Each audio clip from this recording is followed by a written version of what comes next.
Good afternoon students. आज हम visualisation के बारे में पढ़ेंगे। यूनिट 5 का ये टॉपिक है और इसके अंदर हम लोगों को जो पढ़ना है सबसे पहले डेटा विजुअलाइजेशन। डेटा विजुअलाइजेशन होता क्या है? ये एक तरीका है कम्युनिकेशन का। इंफॉर्मेशन को क्लियरली या एफिशिएंटली कैसे हम कम्युनिकेट कर सकते हैं। तरीके बहुत सारे हो सकते हैं, जैसे ग्राफिक्स वगैरह का यूज़ करें, टेबल्स का यूज़ करें, चार्ट का यूज़ करें। तो यूज़र को ये मदद करेगा एनालाइज करने में, बहुत बड़े डेटा को, और बहुत आसान तरीके से एनालाइज यूज़र कर सकता है। तो ये डेटा को, कॉम्प्लेक्स डेटा को ज़्यादा एक्सेसिबल या अंडरस्टैंडेबल फॉर्मेट में या यूजेबल फॉर्मेट में कन्वर्ट कर देता है, जिससे यूज़र इसको बहुत अच्छी तरीके से यूज़ कर सके, समझ सके। तो टेबल्स जो होती हैं वो यूज़र की नीड के अकॉर्डिंगली और यूज़र के पैटर्न को देखने के लिए, कुछ स्पेसिफिक पैटर्न को देखने के लिए बनाई जाती हैं। जबकि चार्ट किस लिए बनाए जाते हैं? वो पैटर्न्स के बीच में रिलेशनशिप को शो करने के लिए। तो एक या एक से ज़्यादा पैटर्न्स भी पॉसिबल हैं। अब कोई भी काम हम करते हैं उसके फ़ायदे नुकसान दोनों होते हैं। तो pros and cons of data visualization की अगर हम बात करें तो प्रॉस के केस में मतलब हमारे पास क्या आएगा कि डेटा की एक्सेसिंग क्विकली हो जाती है और बहुत ज़्यादा ऑडियंस तक पहुंच जाती है, बहुत ज़्यादा लोग उसको कम समय में देख पाते हैं। दूसरा, ये बहुत सारी इन्फॉर्मेशन को कन्वे करती है और कम स्पेस लेती है। कम स्पेस में ज़्यादा इन्फॉर्मेशन कन्वे हो जाती है in the form of visualization. और तीसरी चीज़ है, रिपोर्ट कर सकती है मोर विजुअल अपीलिंग टाइप की रिपोर्ट। मतलब कोई भी चीज़ अगर हमें समाज को बतानी है, सोसाइटी को समझानी है, तो विजुअल वे में अगर हम समझा ले जाएंगे तो ज़्यादा अच्छी तरीके से समझ में आ जाएगी। हम भी अगर कोई चीज़ पढ़ते समझते हैं तो उस केस में हमारे लिए भी कोई चीज़ पढ़ना और पढ़ के समझना टफ होता है इन कंपैरिजन टू वही चीज़ देख लें, विजुअलाइज कर लें तो हमारी समझ में ज़्यादा आसानी से आती है। इसीलिए मूवीज़ का इम्पेक्ट हमारे ऊपर ज़्यादा होता है और वो चीज़ें हमारे दिमाग पे ज़्यादा देर तक बैठती हैं। तो विजुअल मीडिया का बहुत बड़ा रोल है और वही कोशिश करके हम लोग काम करवाते हैं। अब नुकसानों की बात करें तो पहला ये है कि इन्फॉर्मेशन को मिस इंटरप्रेट भी किया जा सकता है और विजुअल प्रेजेंटेशन के थ्रू मिस इंटरप्रेटेड इन्फॉर्मेशन अगर दिखाई जाएगी तो उसका गलत असर होता है। और दूसरी चीज़ क्या है, ये डिस्ट्रैक्ट कर सकती है विजुअल डेटा को और डिसऑर्डर्ड वे में यूज़ किया जा सकता है। कहीं का कहीं जो हम लोग आजकल करते रहते हैं, कहीं का व्हाट्सएप कहीं जोड़ करके कनेक्ट करके उस जो इन्फॉर्मेशन देनी थी उसके कुछ और इन्फॉर्मेशन कन्वे करा ले जाते हैं। तो ये नुकसान है इसके विजुअल डेटा की। तो अब इन दोनों चीज़ों के बाद तीसरी चीज़ हमें जो समझनी है वो क्या है? Data aggregation. डेटा एग्रीगेशन एक ऐसा प्रोसेस है जिसमें इंफॉर्मेशन को हम गैदर करते हैं, एक्सप्रेस करते हैं, लेकिन किसमें? समराइज्ड फॉर्म में और स्टैटिस्टिकल एनालिसिस का रिजल्ट के फॉर्म में। तो कॉमन एग्रीगेशन का पर्पस जो होता है, ज़्यादा इन्फॉर्मेशन को गैदर करना किसी एक पर्टिकुलर ग्रुप के अकॉर्डिंगली या स्पेसिफिक वेरिएबल के अकॉर्डिंगली। तो ये ज़रूरत होती है हमें ग्रुप या वेरिएबल की जब हमारा बिजनेस जिस डायरेक्शन में हम काम करते हैं तो उस डायरेक्शन में हम ज़्यादा डेटा इकट्ठा करने की कोशिश करते हैं। या पर्टिकुलर ग्रुप ऑफ पीपल के बारे में अगर हम एनालिसिस करना चाहते हैं तो उन ग्रुप ऑफ पीपल की जो बेसिक कैरेक्टरिस्टिक्स हैं उन पे ज़्यादा एनालिसिस हम करते हैं तो ज़्यादा हम जान जाते हैं उनकी एक्टिविटीज़ के बारे में। तो ऐसी एक्टिविटीज़ या ऐसे काम जो करते रहते हैं हमें पता लग जाते हैं। तो हमें कुछ स्पेसिफिक वेरिएबल की अगर हम बात करें, जैसे एज की बात हो गई, प्रोफेशन की बात हो गई या इनकम की बात हो गई, इस तरीके से किसी भी इंफॉर्मेशन को एक ग्रुप ऑफ पर्सन्स के साथ हम पर्सनलाइज वे में चूज़ कर सकते हैं और उस ग्रुप की बिलोंगिंग्स क्या हैं तो उसके अकॉर्डिंगली कलेक्ट कर सकते हैं डेटा को। जैसे एक साइट है कोई म्यूज़िक सीडी बेचने वाली, वो एडवर्टाइज़ करेगी म्यूज़िक सीडी के बारे में, कुछ एक स्पेशल एज ग्रुप के पर्सन्स के बारे में। तो ऑनलाइन एनालिटिकल प्रोसेसिंग क्या है? एक simple type of data aggregation है जिसमें हम मार्केट में यूज़र के बेस पे ऑनलाइन रिपोर्टिंग करते हैं और रिपोर्टिंग की प्रोसेसिंग करते हैं। किस काम के लिए? इंफॉर्मेशन को प्रोसेस करने के लिए। तो डेटा एग्रीगेशन किस लिए यूज़ होता है? ये यूज़र बेस्ड होता है, मतलब personal data aggregation, service offered की जा सकती है उस डेटा एग्रीगेशन के थ्रू।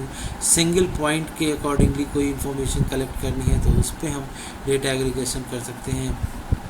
किसी एक वेबसाइट के बारे में इंफॉर्मेशन हमें गैदर करनी है तो भी हम इसका यूज़ कर सकते हैं data aggregation. Customer uses a single master personal information, तो वो पिन कहलाती है।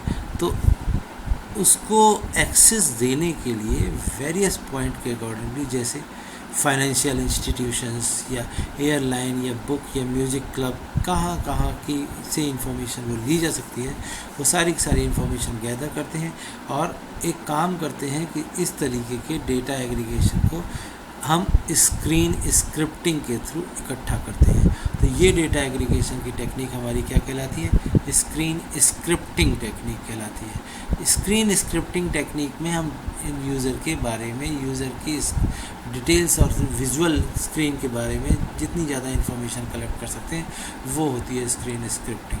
अब अगर हम ओलैप फंक्शन की बात करें और उसके टूल्स की बात करें तो ओलैप जो होता है वो एक एनालिटिकल प्रोसेसिंग सर्वर है जो मल्टी डायमेंशंस में काम करता है डेटा मॉडल के। ये मैनेज भी कर सकता है, एनालाइज भी कर सकता है किसी इंफॉर्मेशन के अंदर के बारे में, मतलब इंफॉर्मेशन इंटरनल तक ले करके देख सकता है, एनालाइज कर सकता है, मैनेज कर सकता है और कंसिस्टेंट वे में बहुत तेज़ ये काम करता है और इंटरेक्टिव एक्सेस इंफॉर्मेशन होती है। मतलब हमें जो भी जानना समझना है वो सारी चीज़ें हमें पता लग जाती हैं। तो ओलैप वो टेक्निक है, वो एक प्रोसेसिंग है जो मल्टी डायमेंशनल डेटा के ऊपर काम करता है और किसी एक इन्फॉर्मेशन को बहुत ज़्यादा डिटेल में पता लगा के हमें प्रोवाइड करता है। तो टाइप ऑफ ओलैप सर्वर्स की अगर हम बात करें तो हमारे पास 4 तरीके के ओलैप सर्वर होते हैं।